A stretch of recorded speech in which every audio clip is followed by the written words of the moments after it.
Hello everyone and welcome back to the channel. Today we're going to be taking a look at the T-34 prototype, which was requested by Drew Sullivan, so thank you for that. What I'm going to be doing with requests in the future is I'm putting them into a sort of randomizer thing, so it's going to be a bit more fair and a bit more varied, hopefully, on the sort of things you can see on the channel. So the prototype was one of the CBT vehicles you could buy to gain access to War Thunder's ground forces back in the early days. And I think it was about €50 it cost to actually buy this tank, along with the captured German Sherman, which is also the same price, which I think makes it the most expensive pack vehicle War Thunder has ever released, which is something. Compared to the vehicles in the game now, it doesn't really stand out as anything too spectacular or too unique. I mean, from looks alone, it looks almost identical and behaves almost identical to the regular T-34 1940, but there are a few little differences. So you should be seeing now in the top right hand corner, if I can do this correctly, the hangar view, so we can take a look at this tank and the little few differences it has. So the only thing in terms of armour is this little slit here at the bottom of the hull, which is 45mm as opposed to the 100mm that the regular 1940 has. And that's pretty much it in terms of armour. I mean, the sides are completely clear of any spades or pickaxes or anything. It does have a very sweet little headlight which looks quite cool, and it also retains the same 20mm spall shield behind the gun mantlet there, which doesn't really do a lot because it's behind the bit of armour no one really shoots for, and they're not going to pen through both those layers anyway most of the time, so it doesn't really mean much. But the main difference with this tank is its engine. It actually gets an extra... Oh, I'm in arcade. Let's put that back onto realistic, excuse me. God, stop showing me the wrong thing. There we go. Gets an extra 50 horsepower as opposed to the 450 that the 1940 gets. So it doesn't seem like a lot, but its manoeuvrability is greatly increased. There should be a little race I did at the top there with my friend Kurt. So I had to record this about 3 different times because there were updates in between each session, so I had to redo it because the replays were becoming invalid. So as you can see, it accelerates a lot quicker. The top speed isn't really that impressive. It doesn't retain too much and doesn't pull ahead too much from the regular T-34, but it does keep that initial acceleration, and from pulling away and relocating it's very, very useful. And from playing it myself, and people talking to me in chat are like, oh, you've got the T-34 prototype, it's completely identical to the regular one, isn't it? And it just showed me that people don't really know the little difference it has with the engine, which sort of makes sense because it's quite a rare vehicle at this point, and the only people who are going to know about the speed advantage are the people who own it. So I thought I'd make that a little bit clearer to people who don't have the tank. Now, from what I know from talking to people very high up in Gaijin, because initially when this tank was released as part of the pack, it said that there was going to be no instance where this vehicle was available again, and that's not strictly true. From what I know, there is a slight chance that this tank may be available in the future along with the German Sherman, likely as part of a tournament reward or something like that, like finish in the top 200 on a leaderboard, you get the tank, that kind of deal. So that is the most likely opportunity you're going to have to get it for yourself. So let's have a look at a game. I have got a pretty decent game for you today, I think. I didn't really want to have a game where I was top tier because I thought it would be a bit clubby, but from thinking about it, it made me realise that back in the day this tank was battle rating 2.7, so it was quite clubby back then, and I thought because it's such a rare vehicle and it doesn't really fit in the meta very much because you're not going to see it a lot, it's probably going to be better to show it how it was back in the heyday. So let's have a look at that now. So before we go into the game, I think it's important to take a look at the lineup I'd recommend for 3.3 Russia. So what I'm taking is both of the T-34s, the Matilda Mark II, the Canon Chaika, the IL-2 1942, and the 94 KM. So I think this is a pretty solid lineup. You've got both of your standard medium tanks to take out one after the other if you die. You've got the Matilda if you need that extra firepower. You've got a decent air defense fighter and a brilliant ground attacker in the IL-2, and an AA if you find yourself in a spot of trouble. What I'd advise if you don't have the Matilda or the Cannon Chiker is probably the Ishak Type 27, I think it is, which is basically, it performs the same. You get two normal 7.7s and you get cannons as well, which basically does the Chiker's job. I just like it more because the Chiker's a bit more of a fun plane, and you also get some rockets as well for dispatching AA, and you can pretty reliably take out any ground attacker you're going to be coming up against with either of those planes. If you don't have the Matilda, I'd recommend taking out the Su-122. Although it's not that great anymore after they nerfed HE, it was a bloody monster back in the day, but it still does its job, and with that low spawn cost you can take it out at a full up tier and still do well if you can land your shots right. So that's probably what I'd recommend taking.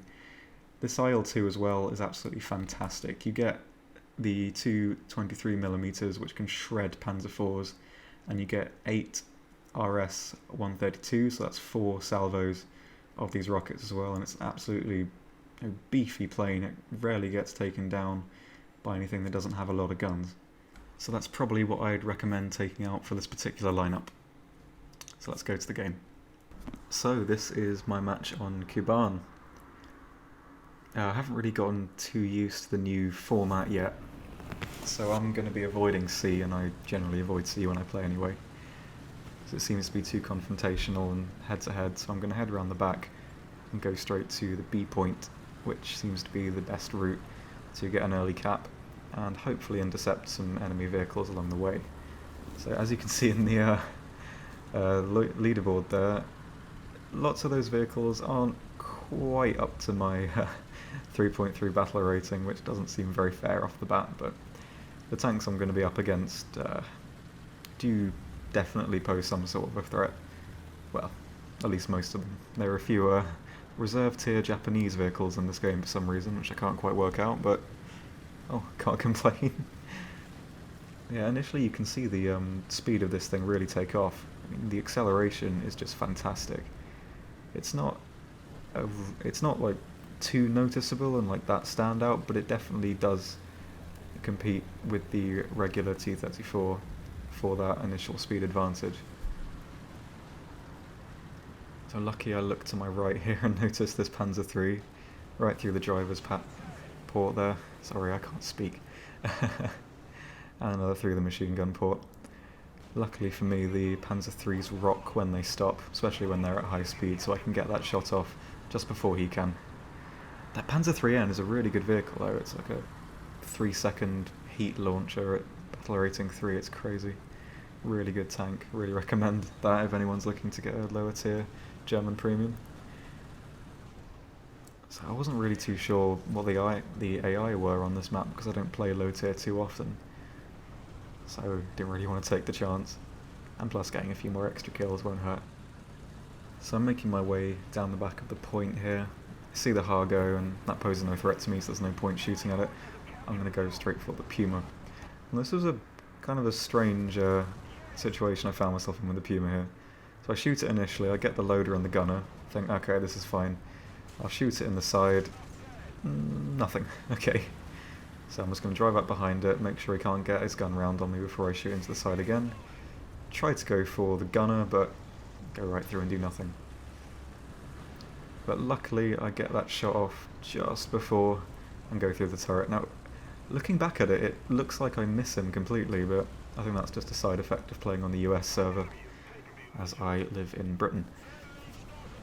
So I'm going to sit here and take the cap, get a few more spawn points, and wait to see if anything comes back. At this point I'm waiting for the player in that Panzer III to come back in AA or something and try and rush me, as that Puma I just killed was in a squad with him, so both those players are probably quite annoyed at me at this point and want me dead.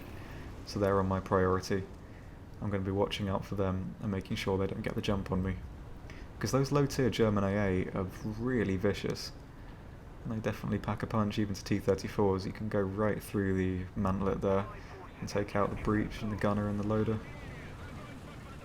But either way, I'm going to push off the point here. You can see that acceleration really playing a part in how quick this thing moves. make my way over to A and try and cap that back. So I'm definitely going for map control. So I'm top tier, I have great armour, great gun, and great speed for this map and for this matchup. So I'm going to be the one going for the caps and taking out the tanks, while all the others I'm going to consider a support in this role, as taking out the T-34 in this lineup is kind of clubby, I'd say.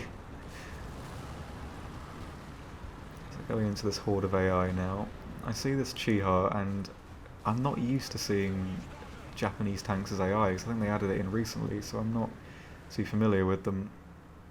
I try to make a pivot shot here, but I miss because I'm inept and bad at the game, so I don't try and take another shot and look even more stupid and go right for the cap.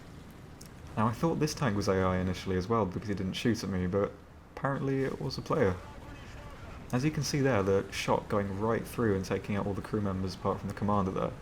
And one thing I liken this shell to, that this T-34 gets, it's almost like a really small low-tier HESH shell. Because the fuse sensitivity is so low when it hits the armour, it basically explodes on contact and the shrapnel travels through the tank just like HESH does. So in that regard it doesn't do too well if you shoot at the side of the tank because the cone isn't very wide. But going through the front, the cone fills the entire tank up to a point and you just shred everything there. Which is quite spectacular for a tank. That's such a low BR. Just killing the AI here, why not? It gets a few extra points. Not that I really need them at this point, but either way, makes for some good target practice. So I see a tank pop up on the map here, so I'm just going to try and pull up on his side. What is it? There he is. There we go. As you can see, the round there not having that cone of effect enough to completely wipe the tank out from the side. Granted, I do shoot at the back of the turret, so it's not going to take out all the crew, but the cone from the side doesn't really do as much as I think it should, but that's just down to the fuse on the round itself. Because most rounds explode in the middle of the tank and the explosion goes outwards, but on a round like this it explodes on contact, and so the cone is almost like a semicircle almost throughout the tank. So I can spot this Panzer IV here. I probably should have taken the shot early on, but just as I'm going to shoot him he starts moving. I swear I got the shot off there, but I guess I hit the rock. Or the hitbox might be strange, I'm not sure. Try and get a shot here, but he disappears off the map. So I'm going to give chase. And at this point I've got my sound on quite high, as when I play on my own I do put my sound up so I can make sure I can hear everything. I can hear an engine nearby, so I'm going to divert my attention from the Panzer IV and have a look around, see what I can find. I'm a bit wary at this point because I can't see him. He might be in a defilade, so I'm going to have to be a bit careful. But I am pulling up on the spawn here, and it's a bit annoying how some of the maps sort of lead you towards the spawn after a while. That's my phone, excuse me. So I can see over there it's a Sturm Panzer just leaving the spawn, and because he hasn't seen me there's no point killing him in the spawn. It's not fair and it's not fun. So because he poses no threat to me, I'm just going to move on and try and locate that Panzer IV, who I think is currently capping B. So I'm going to put some artillery down and hope to catch him before he takes the point and gets more spawn points.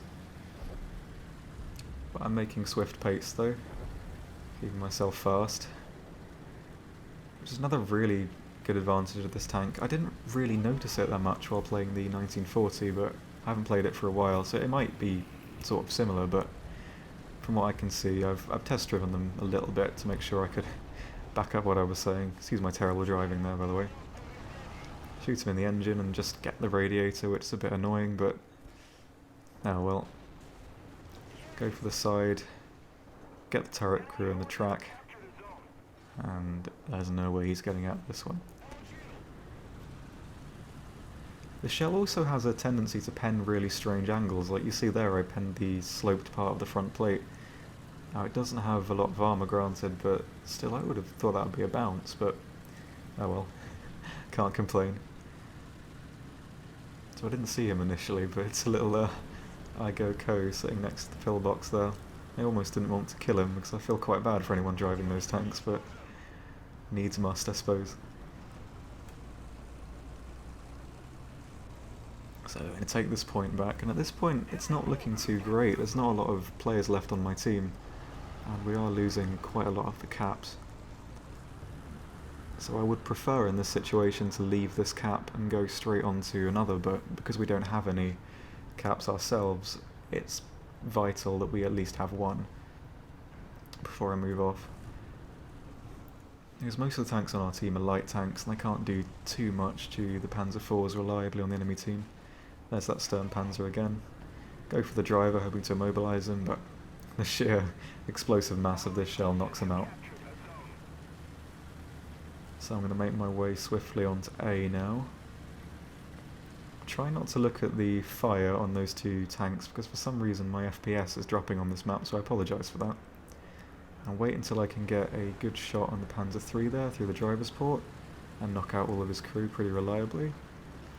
And I see the turret of a Panzer IV coming up here, and I don't want to stop to shoot at him, because if I do stop, he's going to get that shot off, and if he's loading heat, he's going to get me. So I'm going to sit here, pretend I didn't see him, and wait for him to come full pelt right at me, thinking he can get an easy kill from behind.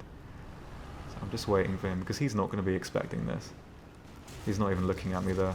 Go into the side, get the loader and the gunner. Go around the back here to make sure he's not going to get a shot on me. And execution into the back of the turret. I'm going to push forwards onto A and take that back too. We've already got a teammate on there, but there is an enemy player who hasn't died yet, so we need to be wary of him. Have a little snipe on that Gepard there. Didn't quite hit the gunner, but this shell is very powerful for the battle rating it's at. So I'm just trying to get a wider view of the battlefield here to make sure I'm not going to get shot in the side while making my way back to the B point to see what else is around. Because while we've got a teammate on A, I might as well go back to B and keep that cap so we can keep the tickets bleeding. Because we do not have the numbers advantage on this map, so we're going to need the ticket bleed to maintain that win. So this is the third time capping this particular cap point in this game, which is quite the goldmine of RP. Sadly I don't need it anymore, but it would have been a really good game otherwise. So I can see the AI shooting at something over there, but I'm not quite sure what it is. That bloody T-17 gave me a heart attack when I was playing this game. I thought it was a flak panzer or something, but thankfully not. So I'm going to move up over here and see what those AI were shooting at. And there he is there at Honey. Into the side there, kill two of the crew, and I'm not quite sure if one of those is the gunner or not, because this was a time when there was a bug where the gunner didn't show up as a kill in the feed there at the top right. So I can't get that depression off, so I angle my armour quick. Luckily he misses. I'm going to back up behind this pillbox and re-engage. So he can punch through my turret and cause quite a lot of damage. Sadly I'm being lit up by that plane, so that's not helping matters much. So thankfully he backs off, so I have an advantage to be quite aggressive here because of the nature of the T-34 and the long 50. He can't snapshot me anywhere. He needs to aim for that turret. He can't go through the hull, so I'm planning on rushing him here. But I catch a glimpse of him coming around the side. So I wait here just to get that slight side profile so I know I can pen and take out all of his crew in a single hit. I notice here that I'm getting quite low on ammo. I actually only have two APHE shells left, which thankfully is going to be enough. So I see that Panzer IV has taken out our friendly Su-5 by the A point. I'm going to make my way over there and see if I can find him and hopefully take him out with the few shells that I have. Still using the advantage of the speed of this tank to get there very quickly, and hopefully before he gets to that point, because I don't want him getting dug in. We're really lacking on teammates at this point, but the tickets are so low that if we can keep the A cap, we should be fine. So I'm scanning for him here. See him fire on that ridge. Weird place, but whatever works for you. And take him out. So I'm going to go back to the A point and just make sure that nothing else is going to cap it. Sit on the point and make sure we win by that ticket bleed. There's still a player on the enemy team, I think, who got about 7 kills this match. I never saw him, so I wasn't sure where he was this whole game. It's a bit strange, but either way. So hopefully this is a good example of how this tank used to perform and how it performs now. It's basically a regular T-34, which is a bit faster and slightly less armoured, but you're not really going to see that disadvantage much, as you're not going to take many hits from that one tiny slit of armour. So a good amount of Lions and a good amount of RP too. 18 kills effectively for including AI and 4 cap points, so hopefully this was a good example. I do hope you enjoyed the gameplay. So onward to the rating screen. This is the first in the Russian medium tank grid that I have. I do like these grids because it's sort of an incentive for me to keep making things, so eventually I can complete this grid because I don't like seeing things unfinished. Hence why I've spent years and years getting every single vehicle in the entire game. I can't stand having things unfinished, so I think it's a good incentive to keep me making things until I complete everything, which might take a while, but hey, I've got a lot of time. So, this vehicle itself, not too different from the regular T-34, but just different enough to give it a higher rating than I probably would give the normal T-34. That engine upgrade really does help with the manoeuvrability and the speed you can completely dominate maps with. If you're top tier, you can race across the map all day long, cap the points, and take out anything that's not looking at you. And you also have the advantage of having that great gun as well. Not too good from the side, I've found. I've had lots of instances where I've come up against Panzer IV F2s, and I think I've got the jump on them, go right in the side, and I end up, all my shrapnel gets absorbed by an ammo rack, or I just take out the gunner and or the loader and the commander, and I get shot straight through the front plate, which isn't very fun. But this is a vehicle I think you should only really be taking out if you are top tier, because it doesn't work too well if it's a 4-7 game, because you're going to come up against things that too easily can knock you out in a single hit, and your gun doesn't quite do enough from the front to take out those heavy tanks. Notably the Panzer IV-H or something like that, where you can't even pen the frontal armour. You can go through the turret, but they can also cut you right through anywhere. And on some maps you don't have that advantage to flank, so it's not a good option to take out on those maps. But if you are taking out a 3.3 lineup and you end up in a 3.3 game, this tank is absolutely fantastic, and I'm not sure what else I'd take that could be better than this. So with all those things in mind and the few negatives it has, I think as long as you take it out on maps and in situations where you have that advantage, you're going to rack up a lot of kills and a lot of caps and get a lot of points. So with that in mind, I think I'm going to rate this tank an 8 out of 10. So there you go, I hope you enjoyed. Sorry this has taken so long to make. Over the last week I've tried to record this quite a few times, but I've ended up listening back to it and thinking, oh god, that's awful, I hate listening to myself. This is complete shit, why would anyone listen to me? So hopefully this one's good enough, and when I put it through editing, I'm not going to violently hate it. So I do hope you enjoyed. If you have any requests or any advice on what I can do better, please let me know. Write a comment about it, write a comment about anything you'd like to see, and thank you very much for watching. Goodbye.